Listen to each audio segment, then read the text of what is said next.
ಜೈ ಮಹಾರಾಷ್ಟ್ರ ಜೈ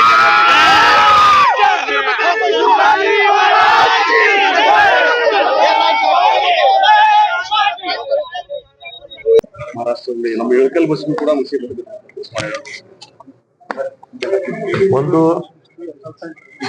ಈ ಘಟನೆ ನಡೆದಿರ್ತಕ್ಕಂಥದ್ದು ಕಂಡಕ್ಟ್ರು ಮತ್ತೆ ಇಬ್ರು, ಒಂದು ಹುಡುಗ ಒಂದು ಹುಡುಗಿ, ಟಿಕೆಟ್ ವಿಚಾರದಲ್ಲಿ. ಹುಡುಗ ಝೀರೋ ಟಿಕೆಟ್ ಇದ್ರೆ ಹೆಣ್ಮಕ್ಳ ಟಿಕೆಟ್ ಉಪಯೋಗಿಸ್ತಾ ಇದ್ದ ಅಂತ.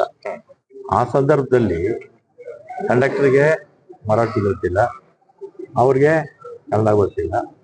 ಆ ವಿಚಾರವಾಗಿ ಜಗಳ ಆಗಿದೆ. ಆಮೇಲೆ ಆ ಹುಡುಗ ಏನ್ ಮಾಡಿದಾನೆ, ಫೋನ್ ಮಾಡಿ ಬಸ್ ಮುಂದಕ್ಕೆ ಹೋಗ್ತಾ ಇರುತ್ತಲ್ಲ, ಬೇರೆಯವ್ರನ್ನೆಲ್ಲ ಕರೆಸ್ಕೊಂಡು ಇವ್ರ ಮೇಲೆ ಹಲ್ಲೆ ಮಾಡಿರ್ತಕ್ಕಂಥದ್ದು ತಪ್ಪು.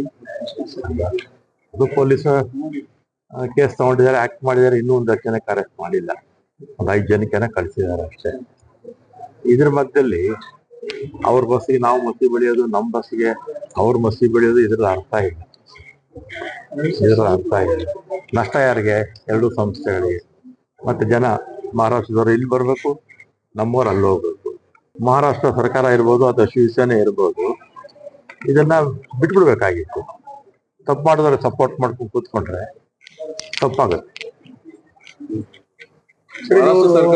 ಮಹಾರಾಷ್ಟ್ರ ಅನ್ನೋರ್ಗು ಬಿಡೋದಿಲ್ಲ ಅನ್ನುವಂತ ಮಾತನ್ನು ಜೈ ಮಹಾರಾಷ್ಟ್ರ ಘೋಷಣೆ ಹಾಕ್ಬೇಕು ನೀವು ಅಂತ ಅವ್ರನ್ನ ಹೇಳುದು ಆ ರೀತಿ ಎಲ್ಲ. ಈಗ ಅವ್ರು ಆ ರೀತಿ ಮಾಡ್ತಾರೆ. ಈ ನಮ್ಮಲ್ಲಿ ಇರ್ತಕ್ಕಂಥವ್ರು ಸುಮ್ಮನೆ ಇರ್ತಾರ? ಇವರು ಅದೇ ಮಾಡಕ್ ಹೋಗ್ತಾರೆ. ಎರಡರಿಂದ ಏನು ಪ್ರಯೋಜನ ಇಲ್ಲ. ಸರ್, ಮಹಾರಾಷ್ಟ್ರ ಸರ್ಕಾರದ ಜೊತೆ ತಾವೇನಾದ್ರೂ ಮಾತಾಡಿದರೆ ಈ ಬಗ್ಗೆ? ನಾನು ನಮ್ಮ ಪ್ರಿನ್ಸಿಪಲ್ ಸೆಕ್ರೆಟರಿಗೆ ನೆನ್ನೆನೆ ಮಾತಾಡಿದೆ. ಮಹಾರಾಷ್ಟ್ರ ಮಿನಿಸ್ಟ್ರು ಒಂದು 15 ದಿವಸಕ್ಕೆ ಮುಂಚೆ ನಮ್ಮ ರೋಡ್ ಟ್ರಾನ್ಸ್ಪೋರ್ಟ್ ಕಾರ್ಪೊರೇಷನ್ ಆಫೀಸ್ಗೆ ಬಂದಿದ್ರು, ಮಾತಾಡಕ್ಕೆ ಹೇಳಿದ್ದೀನಿ. ಆಮೇಲೆ ಇವತ್ತು ನಮ್ಮ ಇಲ್ಲಿ 2 ಜಿಲ್ಲೆಗಳು, ಈ ಪಕ್ಕದ ನೈಬರ್ ಜಿಲ್ಲೆ ಯಾವತ್ತವತ್ತು ನಮ್ದು ಬೆಳಗಾಂ, ಅವ್ರದ್ದು ಕೊಲ್ಲಾಪುರ, ಇಬ್ರು ಅಧಿಕಾರಿಗಳ ಮಟ್ಟದಲ್ಲಿ ಇವತ್ತೊಂದು ಮೀಟಿಂಗ್ ಆಗುತ್ತೆ. ಅದಾದ್ರೆ ನಾಳೆಯಿಂದ ಸರ್ ಹೋಗ್ಬೋದು ಅನ್ಸುತ್ತೆ. ನೀವು ಅಲ್ಲಿ ಆಗ್ಲಿಲ್ಲ ಅಂದ್ರೆ ನಾನು ಅಲ್ಲಿ ಮಹಾರಾಷ್ಟ್ರ ಸರ್ಕಾರಕ್ಕೆ ನಮ್ಮ ಚೀಫ್ ಸೆಕ್ರೆಟರಿ ಅವರಿಗೆ ಹೇಳಿ ಅವ್ರ ಕೈಯಲ್ಲಿ ಮಾತಾಡಿಸ್ತೀನಿ. ಇಲ್ಲಾಂದ್ರೆ ಮಂತ್ರಿಗಳ ಹತ್ರ ನಾನೇ ಸಾರಿಗೆ ಸಚಿವರು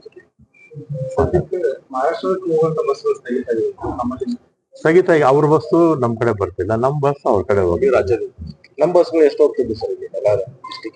4 ಕಾರ್ಪೊರೇಷನ್ ಹೋಗುತ್ತೆ. KSRTC, ವಾಯುವ್ಯ, ಕಲ್ಯಾಣ ಕರ್ನಾಟಕ ಎಲ್ಲ ಹೋಗುತ್ತೆ. ಆದ್ರೆ ಇಲ್ಲಿಂದ ಜಾಸ್ತಿ, ಬಾರ್ಡರ್ ಅಲ್ವಾ ಇದು, ಇಲ್ಲಿಂದ ಜಾಸ್ತಿ ಹೋಗ್ತಾ ಇದೆ. ಸುಮಾರು ಅಂದಾಜು ಎಷ್ಟು ಬಸ್? ಅಂದಾಜು 100 ಮೇಲೆ. ಎಸ್ಪೆಷಲಿ ಈ ಒಂದು ಬಸ್ಸನ್ನ ಇಟ್ಕೊಂಡು ಈ ತರ ರಾಜಕೀಯವಾಗಿ ಇದು ಮಾಡ್ಬೋದು, ತಪ್ಪದು. ಈಗ ಸೌಹಾರ್ದಯುತವಾಗಿರ್ಬೇಕು, ನಾವೆಲ್ಲ ಒಂದೇ ದೇಶದವರಲ್ವಾ ಅಲ್ವಾ? ಯಾರೋ ತಪ್ಪು ಮಾಡಿದವ್ರಿಗೆ, ಕಂಡಕ್ಟರ್ ಮೇಲೆ ಹಲ್ಲೆ ಮಾಡಿದವ್ರಿಗೆ ಸಪೋರ್ಟ್ ಮಾಡೋ ಸರಿನಾ? ಸರಿ ಅಲ್ಲ. ಇದು ಕಾನೂನನ್ನ ಕೈಗೆತ್ಕೊಳ್ಳೋದು ತಪ್ಪಿರುತ್ತೆ. ಅಂತವ್ರಿಗೆ ಯಾರು ಬೆಂಬಲ ಕೊಡಬಾರ್ದು.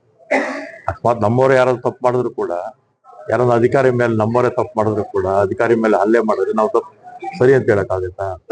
ಅವರು ಮಹಾರಾಷ್ಟ್ರದ ತಿಳ್ಕೊಬೇಕು, ಅರ್ಥ ಮಾಡ್ಕೋಬೇಕು. ಕಾನೂನು ವಿರುದ್ಧವಾಗಿ ಕಂಡಕ್ಟರ್ ಮೇಲೆ ಹಲ್ಲೆ ಮಾಡಿರ್ತಕ್ಕಂಥದ್ದು ತಪ್ಪು.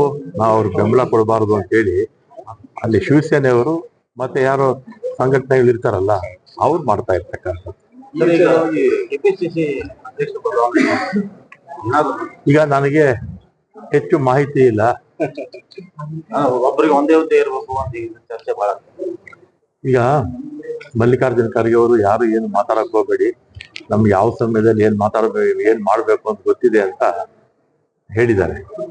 ಅದರಿಂದ ಅವರು ನಾವು ಶಿಸ್ತಿನ ಆದ್ರೂ ರಾಜಣ್ಣ ಅವರ ಕಂಟಿನ್ಯೂಸ್ ಆಗಿ ನಮಗ್ ಗೊತ್ತಿಲ್ಲಪ್ಪ.